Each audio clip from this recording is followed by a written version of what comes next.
Kita renungkan, Malaysia ialah pengeluar utama minyak sawit dunia, tetapi rakyat masih memerlukan subsidi besar untuk membeli minyak masak. Ini menimbulkan persoalan struktur. Adakah rantaian bekalan domestik terlalu panjang sehingga kos meningkat sebelum sampai kepada pengguna? Adakah mekanisme kawalan harga cukup responsif terhadap turun naik pasaran global? Adakah subsidi benar-benar sampai kepada kumpulan sasaran? Ketirisan dan penyelewengan minyak masak bersubsidi bukan perkara baru.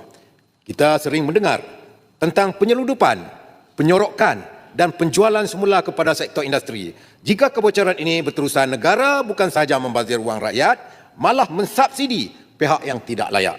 Saya harap pihak kerajaan memberi perhatian terhadap ini bila kita membuat rang undang-undang tambahan bekalan ini. Tan Sri Yang di-Pertua, saya ingin mendapat penjelasan. Apakah kadar kebocoran sebenar subsidi minyak masak berdasarkan operasi terkini?